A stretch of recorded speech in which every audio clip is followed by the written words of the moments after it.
শুভ সকাল প্রিয় শিক্ষার্থী, আশা করি তোমরা ভালো আছো, সুস্থ আছো এবং স্বাস্থ্যবিধি মেনে নিরাপদে বাড়িতে আছো। অনলাইন ক্লাসের ধারাবাহিকতায় আজকে আবার তোমাদের দ্বিতীয় বর্ষের শিক্ষার্থীদের জন্য জৈব যৌগের অপসারণ বিক্রিয়া। এর আগে তোমাদের জৈব যৌগের অ্যালকাইল হ্যালাইডের বিক্রিয়া দেখিয়েছিলাম। যে বিক্রিয়া দেখিয়েছিলাম হচ্ছে প্রতিস্থাপন বিক্রিয়া, অর্থাৎ কেন্দ্রাকর্ষী প্রতিস্থাপন বিক্রিয়া দেখিয়েছিলাম। সেখানে দেখিয়েছিলাম কি কেন্দ্রাকর্ষী প্রতিস্থাপন বিক্রিয়া। যে কেন্দ্রাকর্ষী প্রতিস্থাপন বিক্রিয়া আমরা SN1 এবং SN2 এই কৌশলগুলো দেখিয়েছিলাম। আজকে ঠিক SN1 এবং SN2 কৌশলের মতোই অপসারণ বিক্রিয়া তোমাদের দেখাবো। প্রিয় শিক্ষার্থী, তাহলে আমরা প্রথমেই জেনে নেই যে অপসারণ বিক্রিয়া কি। তাহলে অপসারণ বিক্রিয়া আমি তোমাদের এখানে লিখে রেখেছি যে বিক্রিয়ায় কোনো যৌগের একটি অণু হতে, অর্থাৎ যে বিক্রিয়ায় কোনো যৌগের একটি অণু হতে দুইটি পরমাণু বা মূলক, দুটি পরমাণু হতে পারে, দুটি মূলকও হতে পারে, দুটি পরমাণু বা মূলক অপসারিত হবে। যখন একটা যৌগ থেকে দুটি পরমাণু বা মূলক অপসারিত হবে তখন কিন্তু সেখানে আরেকটি নতুন বন্ধনের সৃষ্টি হবে। যদি একক বন্ধন থাকা অবস্থায় যদি দুটি পরমাণু বা মূলক অপসারিত হয় তখন সেখানে একটা দ্বিবন্ধনের সৃষ্টি হবে। যদি দ্বিবন্ধন থাকা অবস্থায় দুইটি পরমাণু বা মূলক অপসারিত হয় সেখানে তখন ত্রিবন্ধনের সৃষ্টি হবে। এই জন্য এই সংজ্ঞার মধ্যে বলেছি যে বিক্রিয়ায় কোনো যৌগের একটি অণু হতে দুটি পরমাণু বা মূলক অপসারিত হয়ে দ্বিবন্ধন বা ত্রিবন্ধন সৃষ্টি করে তাকে অপসারণ বিক্রিয়া বলা হয়। আমরা খুব সহজ একটা অপসারণ বিক্রিয়ার উদাহরণ দেখিয়েছি যে অ্যালকাইল হ্যালাইড। আমরা এই অ্যালকাইল হ্যালাইডের নিউক্লিওফিলিক অপসারণটা বিক্রিয়াটাই আমরা দেখাবো যে নিউক্লিওফাইলের মাধ্যমে কিভাবে প্রথমে বিদায়ী গ্রুপ চলে যাবে, তারপরে বিটা অবস্থান থেকে অপসারণ হবে বা আলফা অবস্থান থেকে অপসারণ হতে পারে, সেটা আমি আসছি পরে। তাহলে প্রথমে আমরা মূল অর্থাৎ অপসারণ বিক্রিয়ার সংজ্ঞাটাকে আবার বলছি যে বিক্রিয়ায় কোনো যৌগের একটি অণু হতে দুটি পরমাণু বা মূলক অপসারিত হয়ে দ্বিবন্ধন বা ত্রিবন্ধন সৃষ্টি করে। প্রিয় শিক্ষার্থী, এটা কি? এটা একটি সম্পৃক্ত যৌগ। আমরা অ্যালকাইল হ্যালাইডের অপসারণ বিক্রিয়াটা পড়াবো তোমাদের জন্য। আমরা পড়াবো হচ্ছে অ্যালকাইল হ্যালাইডের অপসারণ বিক্রিয়া। তাহলে অ্যালকাইল হ্যালাইডের অপসারণ বিক্রিয়া, যেটা একটি অ্যালকাইল হ্যালাইড, এটা কি প্রোপাইল ক্লোরাইড। একে আমরা এই যে অ্যালকোহলীয় পটাশিয়াম হাইড্রোক্সাইড অর্থাৎ অ্যালকোহলীয় ক্ষার, এটা সোডিয়াম হাইড্রোক্সাইডও আমরা ব্যবহার করতে পারি। অ্যালকোহলীয় ক্ষারের সাথে উত্তপ্ত করলে এখান থেকে দুইটি পরমাণু অপসারিত হবে, অর্থাৎ একটি হাইড্রোজেন, এটা অপসারিত হবে প্রোটন হিসেবে এবং এই ক্লোরিন পরমাণু অপসারিত হবে ক্লোরাইড আয়ন হিসেবে। তাহলে এই প্রোটন এবং ক্লোরাইড আয়ন দুইটা মিলে আসলে HCl অপসারিত হয়। এই দুইটা মিলে আমরা দেখেছি যে এই যে HCl অর্থাৎ হাইড্রোক্লোরিক অ্যাসিড অপসারিত হয়েছে। অর্থাৎ অপসারণ বিক্রিয়ায় অ্যালকাইল হ্যালাইড হতে, যেটা নিয়ে তোমাদের সাথে আলোচনা করব, সেই অ্যালকাইল হ্যালাইড হতে কি অপসারিত হয়েছে? একটা হাইড্রোজেন পরমাণু প্রোটন হিসেবে অপসারিত হয়েছে এবং একটি ক্লোরিন পরমাণু ক্লোরাইড আয়ন হিসেবে অপসারিত হয়েছে, হয়ে একটি দ্বিবন্ধনের সৃষ্টি হয়েছে। অর্থাৎ সম্পৃক্ত যৌগ থেকে আমার এইখানে যে উৎপাদটা আমরা পাচ্ছি এই উৎপাদটা কিন্তু অসম্পৃক্ত যৌগ। অর্থাৎ এখানে কিন্তু এই প্রক্রিয়ায় কিন্তু আমরা সম্পৃক্ত যৌগ থেকে অসম্পৃক্ত যৌগ তৈরি করতে পারি। অর্থাৎ অ্যালকাইল হ্যালাইড থেকে আমরা অ্যালকিন প্রস্তুত করতে পারি। প্রিয় শিক্ষার্থী, তোমরা কিন্তু অ্যালকিন প্রস্তুতির সমীকরণ যদি যদি বলে যে অ্যালকিন প্রস্তুতির একটি রাসায়নিক সমীকরণ লেখো, তখন কিন্তু এই প্রশ্নর এই অপসারণ বিক্রিয়ার মাধ্যমে সেই অ্যালকিন প্রস্তুতির একটি সমীকরণ তোমরা দেখাতে পারো যে অ্যালকাইল হ্যালাইড হতে কিভাবে অ্যালকিন পাওয়া যায়। তা আমরা দেখলাম যে অ্যালকাইল হ্যালাইড হতে অ্যালকিন পাওয়ার ক্ষেত্রে অ্যালকাইল হ্যালাইডকে অ্যালকোহলীয় পটাশিয়াম হাইড্রোক্সাইড বা সোডিয়াম হাইড্রোক্সাইডের সাথে উত্তপ্ত করলে এক অণু হাইড্রোজেন অর্থাৎ হাইড্রোজেন ক্লোরাইড অপসারিত হয়ে কি হয়? অ্যালকিন উৎপন্ন করে। আমরা এবার দেখব যে এই অপসারণ বিক্রিয়া কত প্রকার এবং এই অপসারণ বিক্রিয়ার কৌশলগুলো কি কি। তাহলে আমরা অপসারণ বিক্রিয়া দেখলাম।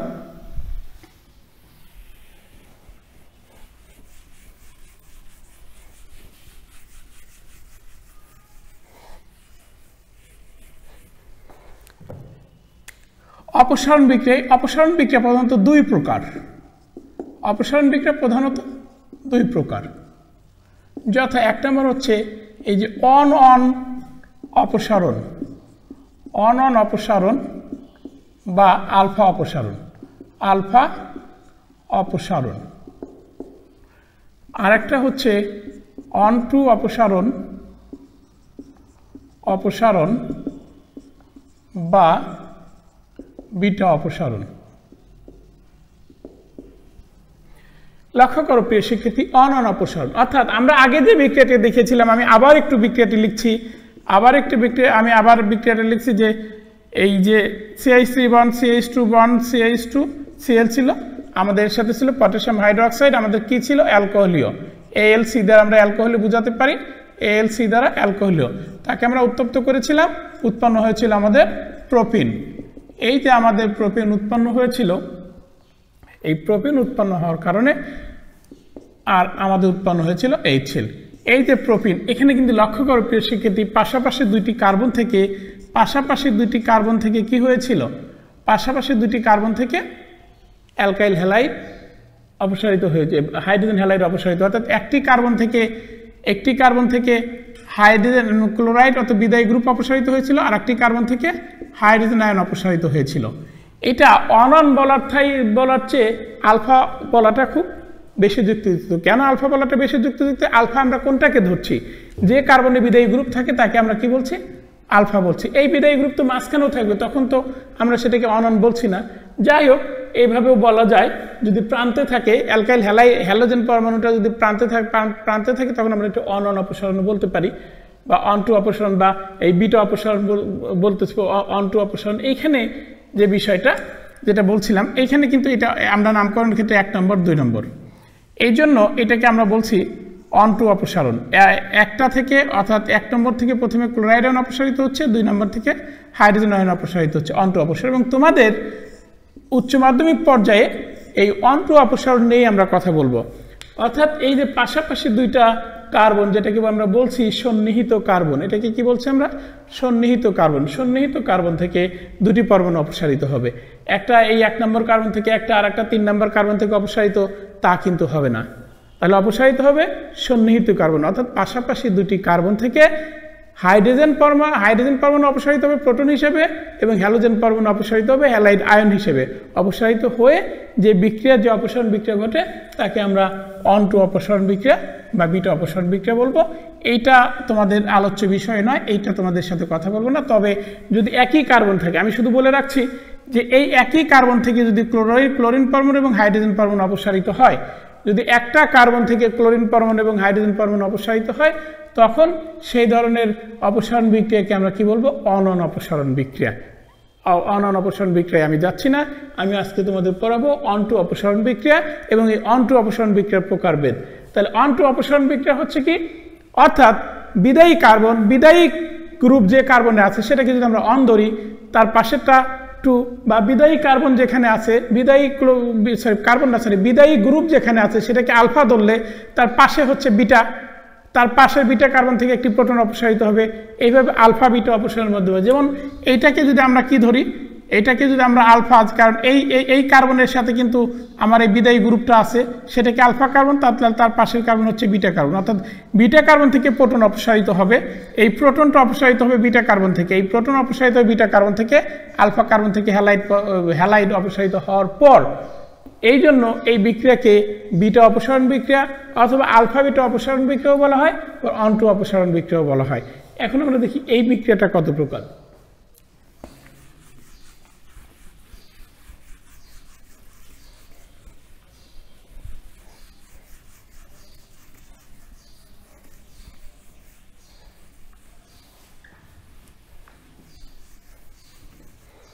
আমাদের এই যে অনটু বা বিটা অপসারণ বিক্রিয়া, এই বিক্রিয়া কিন্তু 3 প্রকার। এই বিক্রিয়া কত প্রকার? 3 প্রকার। এই বিক্রিয়া 3 প্রকার। 1 নম্বর হচ্ছে E1 বিক্রিয়া, 2 নম্বর হচ্ছে E2 বিক্রিয়া, 3 নম্বর হচ্ছে E1CB বিক্রিয়া।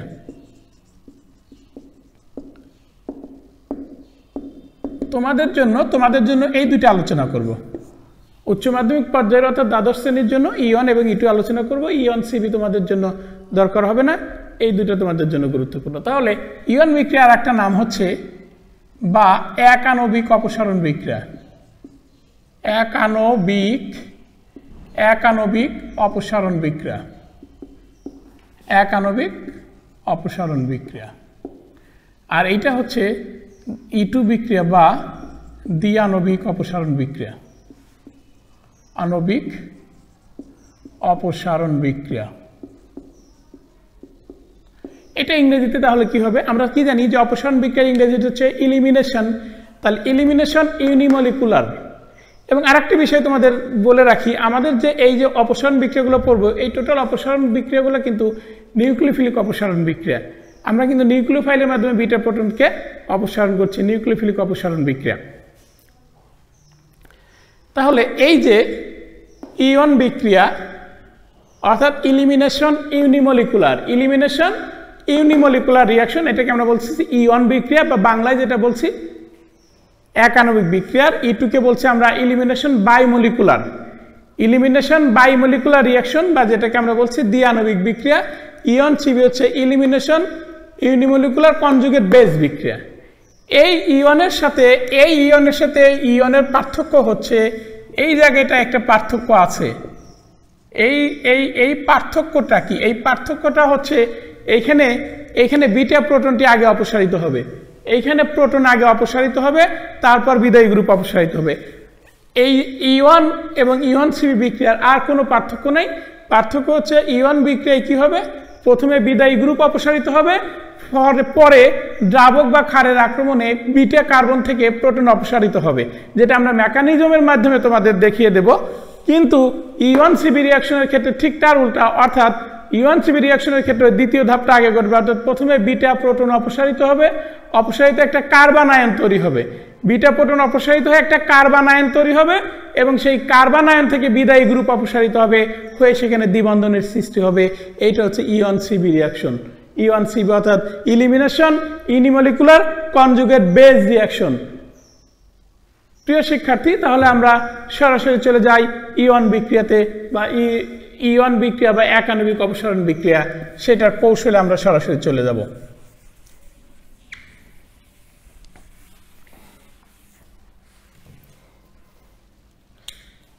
তাহলে এইখানে আমরা দেখি যে অপসারণ বিক্রিয়ার গতিবেগ, এইখানে কিন্তু আমরা দেখব যে অপসারণ বিক্রিয়ার গতিবেগ একটা মাত্র বিক্রিয়কের ঘনমাত্রার উপর নির্ভর করবে। অর্থাৎ একাণবিক মানে কি? এটা একটা প্রথম ক্রমের বিক্রিয়া বটে। যে অপসারণ বিক্রিয়ার গতিবেগ একটা মাত্র বিক্রিয়কের ঘনমাত্রা, অর্থাৎ আমরা এটা বলতে পারি যে অপসারণ বিক্রিয়ার গতিবেগ, যে অপসারণ বিক্রিয়ার গতিবেগ একটি মাত্র বিক্রিয়কের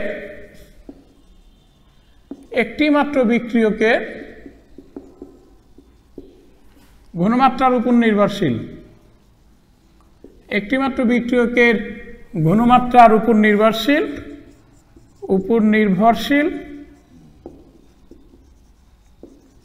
নির্ভরশীল তাকে ইয়ন বিক্রিয়া বলা হয়। আমি সংক্ষেপে লিখলাম ইয়ন বিক্রিয়া বলা হয়। তাহলে যে অপসারণ বিক্রিয়ার গতিবেগ একটি মাত্র বিক্রিয়কের ঘনমাত্রার উপর নির্ভর করে, অর্থাৎ এখানে এই যে অপসারণ বিক্রিয়ায় বিক্রিয়ক কয়টি? দুইটি, একটি হচ্ছে অ্যালকাইল হ্যালাইড আর একটা হচ্ছে ক্ষার, অ্যালকোহল ও ক্ষার। কিন্তু দুইটা বিক্রিয়ক হলেও এই বিক্রিয়ার হার নির্ধারণী ধাপ অর্থাৎ স্লো ধাপ, যেটা এই বিক্রিয়ায় একটি মাত্র বিক্রিয়ক অংশগ্রহণ করবে, আমরা কৌশলের মাধ্যমে দেখাবো। অর্থাৎ এই বিক্রিয়াটা যদি আমরা লিখি, যেমন এই যে একটা অপসারণ বিক্রিয়া, এই যে আমরা একটা অপসারণ বিক্রিয়া যেটা আগে দেখেছিলাম সেই উদাহরণটাই আমরা দেখাই। এইটা যদি আমরা দেখি, এটা কিন্তু অ্যালকোহলীয়, আমরা যদি হিট দিই তাহলে কি হবে? এইখানে হচ্ছে একটি অ্যালকিন উৎপন্ন হবে, এখানে একটি অ্যালকিন উৎপন্ন হবে এবং একটা হাইড্রোজেন ক্লোরাইড উৎপন্ন, হাইড্রোক্লোরিক অ্যাসিড উৎপন্ন হবে। তাহলে এই যে হাইড্রোক্লোরিক অ্যাসিডটা অপসারিত হবে এবং তার সাথে এখন তাহলে এইখানে হাইড্রোজেন ক্লোরাইড অপসারিত হয়ে এই পটাশিয়ামের সাথে সে পটাশিয়াম ক্লোরাইড উৎপন্ন করবে আর উৎপন্ন করবে পানি। অর্থাৎ এইখান থেকে উৎপন্ন হবে ক্লোরাইড আয়ন আর এখান থেকে উৎপন্ন অপসারিত হবে, এখান থেকে অপসারিত হবে H+ আয়ন, অর্থাৎ এখান থেকে ক্লোরাইড আয়ন অপসারিত হবে, এখান থেকে H+ আয়ন অপসারিত হবে, অর্থাৎ হাইড্রোজেন হ্যালাইড বেসিক্যালি অপসারিত হবে। তাহলে এই বিক্রিয়ার বিক্রিয়ক হচ্ছে দুইটা, এইটা একটা বিক্রিয়ক, এইটা একটা বিক্রিয়ক, এটা একটা বিক্রিয়ক। তাহলে বিক্রিয়ায় যদি দুইটি বিক্রিয়ক অংশগ্রহণ করে, তাহলে সেটা দ্বি-আণবিক বিক্রিয়া হওয়ার কথা। কিন্তু এইখানে হবে কি, এই বিক্রিয়ার হার নির্ধারণী ধাপ যেটা, সেই হার নির্ধারণী ধাপে একটি মাত্র বিক্রিয়ক অংশগ্রহণ করবে, আর এই একটি মাত্র বিক্রিয়ক অংশগ্রহণ করার কারণেই এটার নাম হয়েছে এক আণবিক বিক্রিয়া। তাহলে আমরা এই এক আণবিক অপসারণ বিক্রিয়ার কৌশলটা দেখি। এই এক আণবিক অপসারণ বিক্রিয়াটি 2 ধাপে ঘটবে। এক আণবিক অপসারণ বিক্রিয়া কয় ধাপে ঘটবে? 2 ধাপে ঘটবে। আমরা দেখি প্রথম ধাপে কি হয় আর দ্বিতীয় ধাপে কি হয়।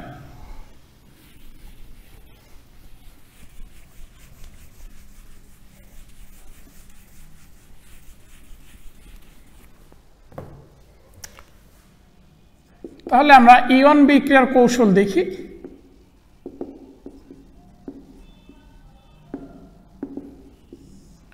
এই ধাপ 1, তাহলে ইয়ন বিক্রিয়াটি 2 ধাপে ঘটবে। ইয়ন বিক্রিয়াটি 2 ধাপে ঘটবে। প্রথম ধাপে হবে কি, বিদায়ী গ্রুপ ধীরে ধীরে অপসারিত হয়ে মধ্যবর্তী কার্বনীয় আয়ন তৈরি করবে। তাহলে এখানে কি হবে, যে বিদায়ী গ্রুপ, এই যে বিদায়ী গ্রুপ ধীরে ধীরে অপসারিত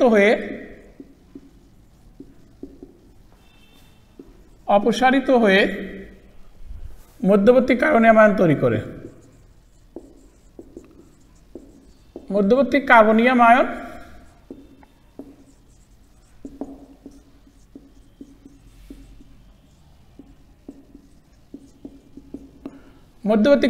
তৈরি। তাহলে আমরা দেখি, আমরা একটা গঠন দেখি।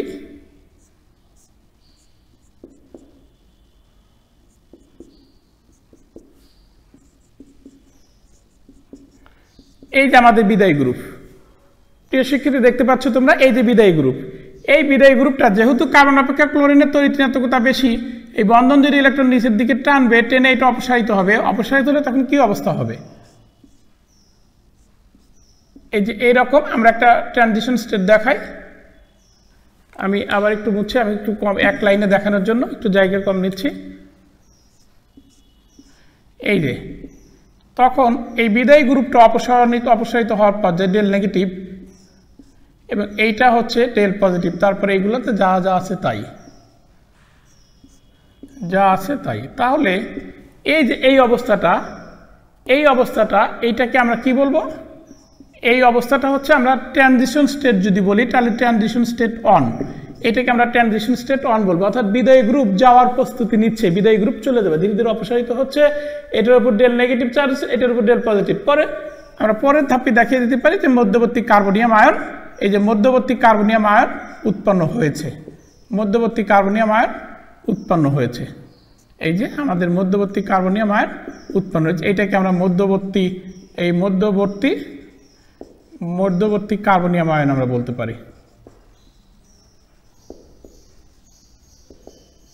এটাকে আমরা বলতে পারি মধ্যবর্তী কার্বনিয়াম আয়ন। তাহলে আমরা ধাপ 1-এ কি দেখলাম, যে 1 নং ধাপে অ্যালকাইল হ্যালাইড অণু হতে হ্যালোজেন পরমাণুটি, এখানে বিদায়ী গ্রুপকে হ্যালোজেন পরমাণুটি ধীরে ধীরে অপসারিত হয়ে মধ্যবর্তী কার্বনিয়াম আয়ন তৈরি করলো। এখানের প্রিয় শিক্ষার্থী কেন এটাকে এক আণবিক বলছি?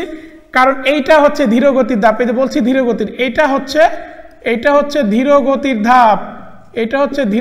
ধাপ, এই যে ধীরগতির ধাপ, এই ধীরগতির ধাপে কিন্তু শুধুমাত্র এই একটি মাত্র বিক্রিয়ক অংশগ্রহণ করছে, যে একটি বিক্রিয়ক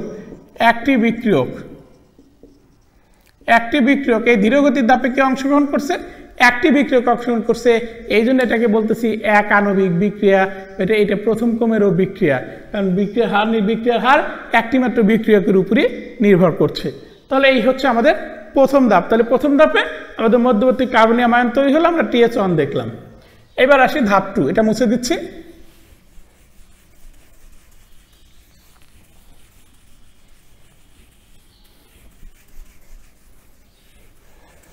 এই যে প্রিয় শিক্ষার্থী, আমাদের মধ্যবর্তী কার্বনিয়াম আয়নটা আমি পরে বুঝছি, কারণ এই মধ্যবর্তী কার্বনিয়াম আয়নের কিন্তু এই বিটা কার্বন, এই যে কার্বনটা ধনাত্মক চার্জ সৃষ্টি হয়েছে, যেখান থেকে বিটা কার্বন, যেখান থেকে চলে গেছে আলফা কার্বন, সেটাকে যদি আমরা কি ধরি, আলফা ধরি, যেখান থেকে ক্লোরিন পরমাণু ক্লোরাইড আয়ন হিসেবে অপসারিত হয়, সেটাকে আলফা, তাহলে তারপর একটা বিটা, তাহলে এই বিটা কার্বন থেকে একটা প্রোটন অপসারিত হবে। অর্থাৎ এই যে মধ্যবর্তী কার্বনিয়াম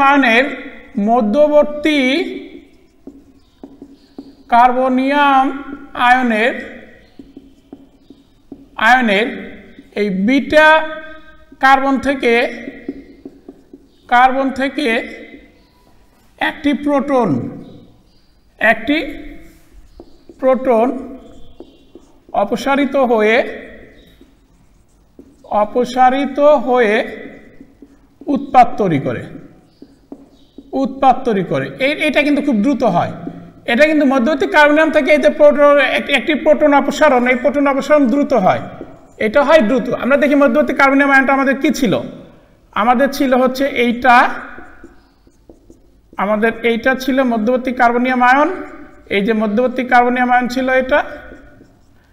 এখন এই যে মধ্যবর্তী কার্বনিয়াম আয়ন ছিল, এখান থেকে এই যে আমাদের যে ক্ষার, এইটা আক্রমণ করবে এই প্রোটনকে, তখন এই বন্ধন ইলেকট্রন এই দিকে মুভ করবে। তাহলে এখানে কি অবস্থা দাঁড়াবে, এখানে আমরা যদি টিএস দেখি,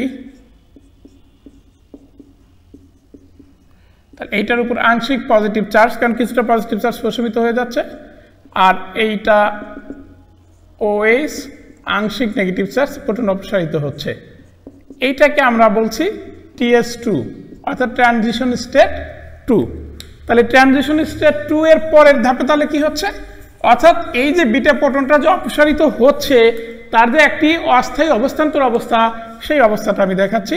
ঠিক তারপরেই হচ্ছে আমাদের এই যে অ্যালকিন উৎপন্ন হচ্ছে, এখান থেকে অ্যালকিন উৎপন্ন হচ্ছে, এই যে অ্যালকিন আমাদের চূড়ান্ত উৎপাদ উৎপন্ন হচ্ছে।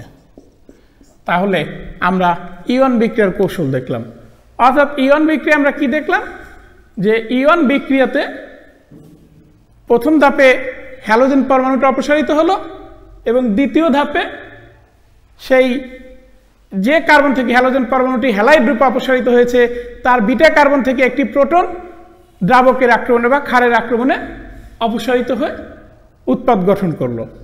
তাহলে দুইটি ধাপে আমরা ইয়ন বিক্রিয়াটা দেখলাম। তাহলে ইয়ন বিক্রিয়ার প্রথম ধাপে, অর্থাৎ হার যে ধাপটা ধীরগতি ছিল, সেই ধীরগতির ধাপটাকে আমরা হার নির্ধারণী ধাপ বলি, এবং এই ধাপে কিন্তু একটি বিক্রিয়ক অংশগ্রহণ করেছিল, সেই জন্য নাম আমরা বলেছিলাম এক আণবিক অপসারণ বিক্রিয়া।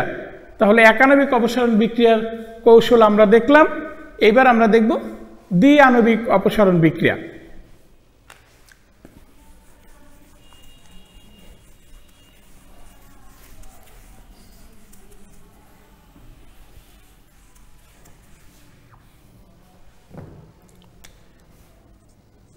E2 বিক্রিয়া। তাহলে E2 মানে কি, দ্বি আণবিক অপসারণ বিক্রিয়া। তাহলে আমরা সংজ্ঞায় বলবো, যে অপসারণ বিক্রিয়ার হার নির্ধারণী ধাপে, অর্থাৎ দুইটি বিক্রিয়ক অংশগ্রহণ করে, বা যে অপসারণ বিক্রিয়ার গতিবেগ দুইটি বিক্রিয়কের ঘনমাত্রার উপর নির্ভরশীল, সেই অপসারণ বিক্রিয়াকে আমরা দ্বি আণবিক অপসারণ বিক্রিয়া বা E2 বিক্রিয়া বলবো। আবার বলছি প্রিয় শিক্ষার্থী, তোমরা যে ইয়ন বিক্রিয়ার সংজ্ঞা লিখেছো সেখানে আমরা কি বলেছিলাম, যে অপসারণ বিক্রিয়ার গতিবেগ একটি মাত্র বিক্রিয়কের ঘনমাত্রার উপর নির্ভরশীল, ওই সংজ্ঞাটাই তোমরা কারেকশন করে নাও। ঠিক এক আণবিকের জায়গায় দ্বি আণবিক বিক্রিয়া লেখো, আর লিখে নাও যে অপসারণ বিক্রিয়ার গতিবেগ দুইটি বিক্রিয়কের ঘনমাত্রার উপর নির্ভরশীল, সেই অপসারণ বিক্রিয়াকে দ্বি আণবিক অপসারণ বিক্রিয়া বলা হয়।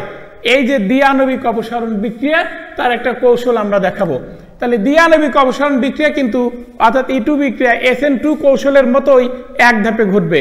অর্থাৎ এখানে যে দিক বিদায়ী গ্রুপ চলে যাবে, ঠিক তার বিটা কার্বনে দ্রাবকের আক্রমণ বা ক্ষারের আক্রমণ, বিটা প্রোটনের আক্রমণ একই সাথে ঘটবে, অর্থাৎ দুটো ঘটনা একই সাথে ঘটবে, এক ধাপে বিক্রিয়া ঘটবে। এখানে কোনো ধরনের মধ্যবর্তী কার্বনিয়াম আয়ন উৎপন্ন হবে না। আমরা একটু দেখি।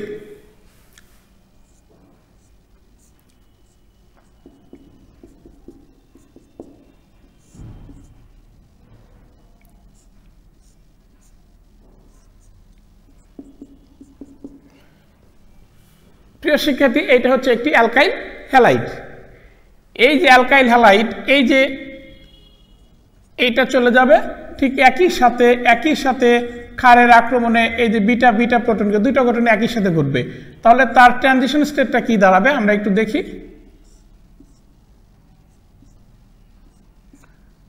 এই যে ট্রানজিশন স্টেট দাঁড়াবে, অর্থাৎ এই প্রোটনটা অপসারণের পর্যায়ে এখানে একটা দ্বিবন্ধন, এই যে হাফ বন্ডেড, আবার ক্লোরিন চলে যাওয়ার পর্যায়ে, এইটাকে আমরা অর্থাৎ এইটাকে আমরা ট্রানজিশন স্টেট বলতে পারি, অপসারণ বিক্রিয়া ট্রানজিশন স্টেট বলতে পারি, তবে কোনো কার্বোক্যাটায়ন উৎপন্ন হবে না। কারণ এখানে কিন্তু এই বিদায়ী গ্রুপের অপসারণ, লক্ষ্য করো প্রিয় শিক্ষার্থী, এই যে বিদায়ী গ্রুপের অপসারণ এবং এই বিটা প্রোটনের অপসারণ আক্রমণ, ক্ষার দ্বারা অপসারিত হওয়ার জন্য যে আক্রমণ, দুইটা ঘটনা একই সাথে ঘটছে, অর্থাৎ দুইটা বিক্রিয়ক অংশগ্রহণ করছে এই বিক্রিয়ায়, এই জন্যই এটা দ্বিআণবিক বিক্রিয়া। তাহলে উৎপাদ কি হবে? উৎপাদ এখানে এসে এখান থেকে বিটা প্রোটনটা অপসারিত হবে, এই যে বিটা হাইড্রোজেনটা প্রোটন হিসেবে অপসারিত হবে, এই ক্লোরিন পরমাণু হ্যালাইড ক্লোরাইড আয়ন হিসেবে অপসারিত হবে। এই দুইটা অপসারিত হওয়ার পরে আমাদের কি হবে? উৎপন্ন হবে অ্যালকিন। আমাদের এটা উৎপন্ন হবে অ্যালকিন। তাহলে আমরা আজকে দেখলাম যে অপসারণ বিক্রিয়া কি, অপসারণ বিক্রিয়া কত প্রকার ও কি কি, এবং সেই অপসারণ বিক্রিয়া আমরা কৌশল দেখলাম। কৌশলের মধ্যে শুধুমাত্র আমাদের বিটা অপসারণ বা অন্টো অপসারণ বিক্রিয়ার দুইটা কৌশল দেখলাম, একটা হচ্ছে ইয়ন বিক্রিয়া আর একটা হচ্ছে E2 বিক্রিয়া, অর্থাৎ ইলিমিনেশন ইউনিমলিকুলার বা একাণবিক অপসারণ বিক্রিয়া এবং ইলিমিনেশন বাইমলিকুলার বা দ্বিআণবিক অপসারণ বিক্রিয়া, দুইটা কৌশল আমরা দেখলাম। আমি শেষ করছি, তার আগে তোমাদের দ্বিতীয় অপসারণ বিক্রিয়ার শক্তি চিত্র যদি তোমাদের একটু দেখাই, তাহলে তোমরা বিষয়টি আরো ভালোভাবে লক্ষ্য করবে। প্রিয় শিক্ষার্থী, একটু ভালোভাবে লক্ষ্য কর, এই যে আমাদের যখন ইয়ন বিক্রিয়ার এখানে পটেনশিয়াল এনার্জি অর্থাৎ স্থিতিশক্তির বিপরীতে আমাদের রিয়াকশন কোঅর্ডিনেট অর্থাৎ বিক্রিয়ার ধারা, তাহলে আমাদের কি হয়েছিল? আমাদের একটা TS1 হয়েছিল আর একটা TS2, অর্থাৎ এটা ছিল রিয়াক্ট্যান্ট, এটা হচ্ছে TS1। কারণ কি, প্রথম ধাপের বিক্রিয়াটা ছিল ধীর গতির, এই জন্য তার অ্যাক্টিভেশন এনার্জি একটু বেশি। তারপর আমাদের এই যে ইন্টারমিডিয়েট অর্থাৎ মধ্যবর্তী কার্বনিয়াম আয়ন উৎপন্ন হয়েছিল, এবং TS2 হয়েছিল দ্রুত, সেখানে অ্যাক্টিভেশন এনার্জি কিছুটা কম। আর এইটা ছিল প্রোডাক্ট, এইটা ছিল আমাদের ইয়ন বিক্রিয়ার এনার্জি প্রোফাইল,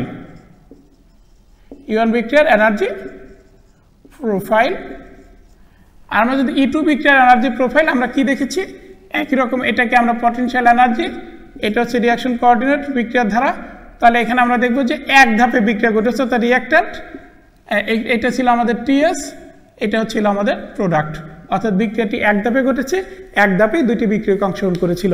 তাহলে আমরা দুইটা বিক্রিয়ার শক্তিচিত্র দেখলাম, শক্তিচিত্রের সাহায্যেও কিন্তু আমরা বিক্রিয়ার ধাপ সম্পর্কে ধারণা করতে পারি, বিক্রিয়ার গতিবেগ সম্পর্কে ধারণা করতে পারি। এখন এইখান থেকে এই যে E1 এবং E2 বিক্রিয়া তোমাদের পড়ালাম, এখান থেকে তোমাদের একটি বাড়ির কাজ হচ্ছে তোমরা E1 বিক্রিয়া এবং E2 বিক্রিয়ার বৈশিষ্ট্য পড়বে, এবং SN1 এর সাথে ইয়ন বিক্রিয়ার তুলনা এবং SN2 এর সাথে E2 বিক্রিয়ার তুলনা, এই দুইটা তোমাদের বাড়ির কাজ থাকলো। পরবর্তীতে আগামী ক্লাসে আবার দেখা হবে। সে পর্যন্ত তোমরা সবাই ভালো থাকো, সুস্থ থাকো। ধন্যবাদ সবাইকে।